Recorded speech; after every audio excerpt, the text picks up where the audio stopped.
very important that, you know, the casting phase, finding people who had the kinds of stories that I knew existed in the world, but more importantly, were willing to share that. Because this kind of thing happens to us all, but we don't have to live it and experience it in front of millions of people. You know, you take the real elements, you set it within this production construct, and then you supersize. You ever wonder what happens when a reality TV empire starts to crumble from the inside? What it looks like when the chaos that usually happens on camera suddenly explodes off camera and even the producers can't control it anymore? Well, that's exactly what just went down with Mona Scott Young, the powerhouse behind the love and hip-hop empire. And this time, it wasn't scripted drama. It was real life. Because after months of rising tension, explosive fights, and whispers of crew walkouts, Mona Scott did something no one saw coming.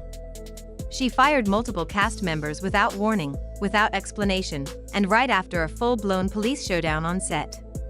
Yeah, you heard that right. The cops were called. Cameras were rolling. And within hours, some of the biggest faces of the franchise were gone like they never existed. Before I am a manager, even as a producer, that's the skill set that I bring to the table. So of course my cast members get the benefit of that. For me, the goal is to see them succeed. Insiders say this was the moment everything changed when Mona decided to draw a line in the sand and take back control of the show that made her millions, but also nearly broke her reputation. What nobody expected was that this firing spree would uncover a web of behind-the-scenes manipulation, emotional breakdowns, and years of secrets finally bubbling to the surface. So, what really happened on that chaotic day? And how did Mona Scott go from being the queen of reality TV to the center of one of its biggest scandals? Let's break it all down. Before we get to the police showdown, we need to go way back to the beginning of Mona Scott Young's empire. Long before the world knew her as the woman behind love and hip-hop, Mona was a force in the music industry. My advantages in business and everything about me that makes me a powerful, strong woman are all the things that you cannot get from a man. She co-founded Violator Management and represented legends like Busta Rhymes, Missy Elliott, and 50 Cent. She understood hustle. She understood culture. And more than anything, she understood drama, the kind that moves people, that gets talked about, that makes money. So when she shifted gears into television, she didn't just create a show, she created a movement. Love and Hip Hop wasn't your average reality series.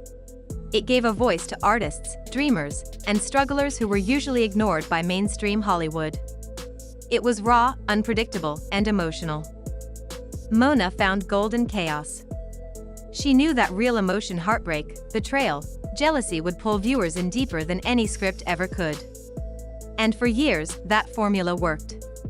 The franchise exploded, spinning off into love and hip-hop, Atlanta, Hollywood, Miami, and beyond.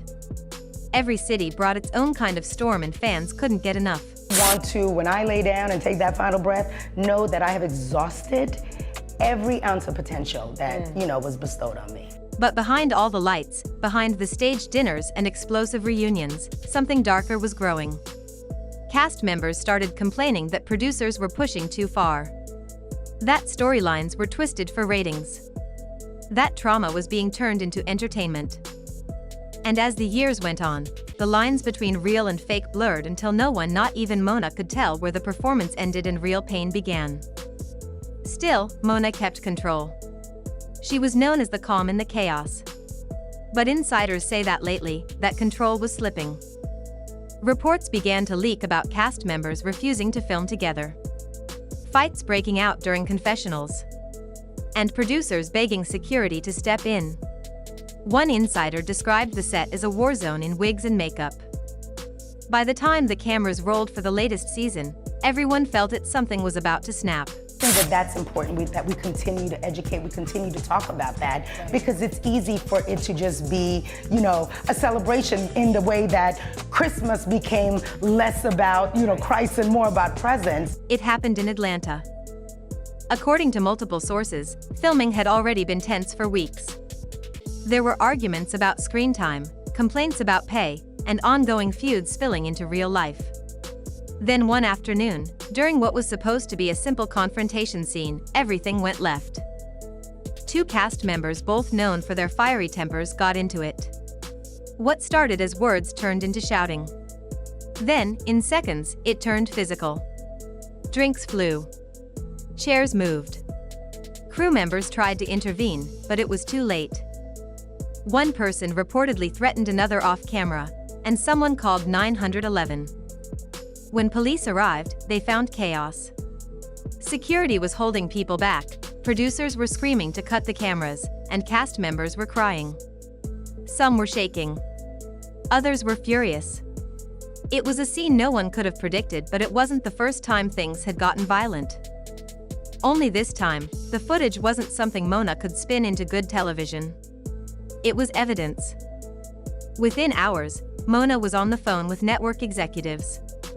And by the next morning, the decision had been made. Several cast members were done. No warning. No goodbye scenes. Their contracts were voided overnight. People who had been part of love and hip-hop for years suddenly found out they were fired through their agents, or worse, through Instagram. It was cold. It was shocking. And for the first time in her career, Mona didn't release a statement. She went silent. That's when fans started talking. Who got fired? What really happened on set? And why were the police involved? At first, names were kept quiet.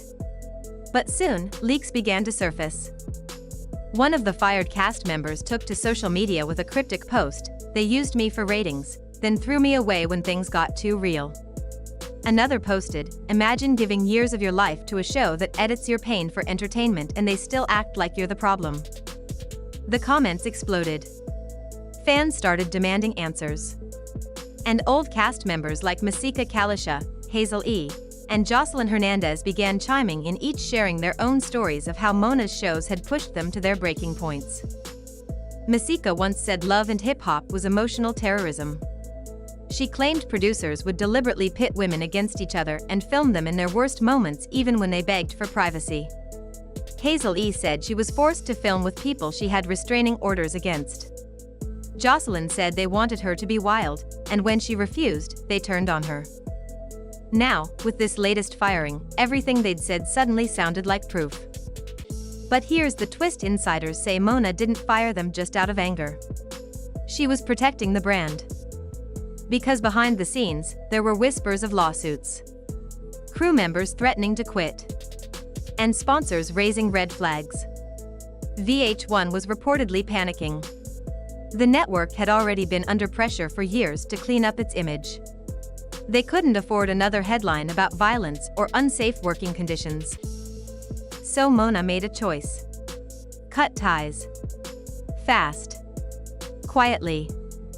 But of course, nothing stays quiet for long.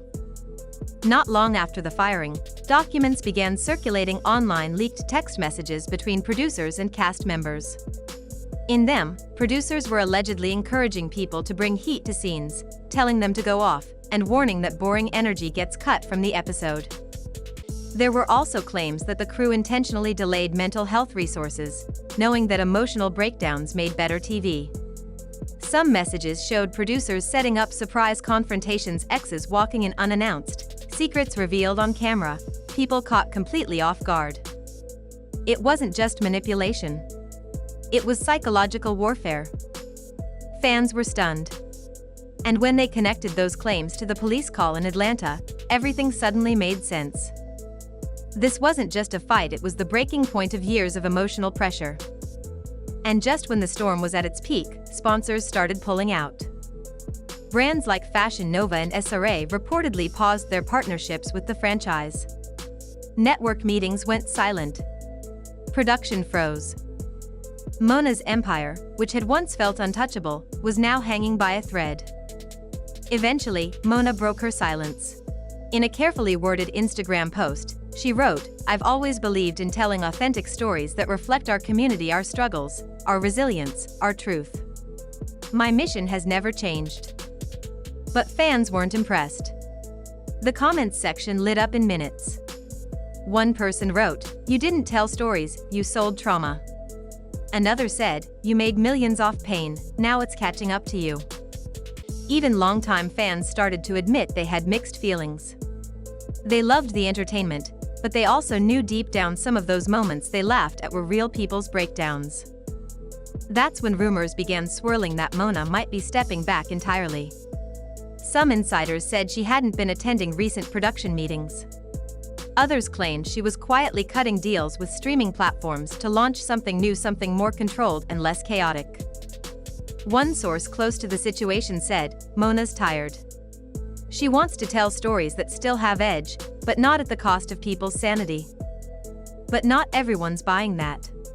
Some say Mona's just protecting herself, distancing her name from the love and hip-hop brand before more lawsuits hit the table. Whatever the truth is, the empire she built is facing its biggest crisis yet. The emotional impact of all this can't be overstated. For years, the cast of Love and Hip Hop lived under a microscope. Every argument, every heartbreak, every mistake was filmed, edited, and broadcast for millions to judge. Some became stars like Cardi B, who turned her time on the show into a Grammy-winning career. But for every Cardi, there were dozens who left the show broken, misunderstood, or traumatized. Many of them say they were never given real mental health support. Some struggled to find work afterward because of how they were portrayed. A few even said they lost relationships and custody of their children because of storylines that blurred reality and fiction. The police showdown and firing weren't just another scandal, they were a wake-up call.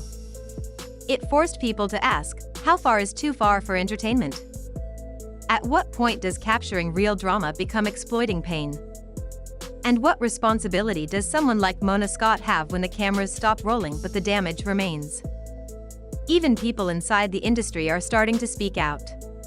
A former producer who worked on early seasons said in an interview, "We all thought we were just making good TV. But looking back, I realized we were playing with people's lives." Now, the same reality genre Mona helped pioneer is facing a reckoning. Networks are rethinking contracts.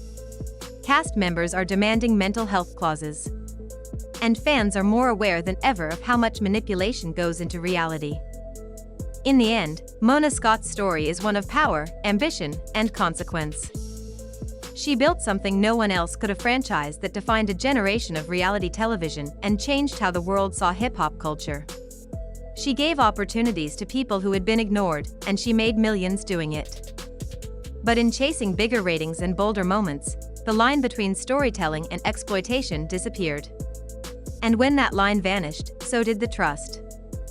The police showdown wasn't just a one-day incident. It was the result of years of unchecked chaos finally boiling over. It was the moment the empire cracked, not because Mona wasn't smart enough to control it, but because it had grown too big, too wild, too hungry. Now, as sponsors back away and fans demand accountability, Mona faces a choice: rebuild with integrity or watch the empire fall apart completely. One thing's for sure, this isn't the end of the story. Whether she steps back, rebrands, or fights to take back control, Mona Scott's next move will decide not just her legacy, but the future of reality TV itself. Because love, hip-hop, and fame made her a legend. But this scandal, this firing, this police chaos might just rewrite everything we thought we knew about the queen of reality television. And as the cameras fade to black, one question lingers. Was it all worth it?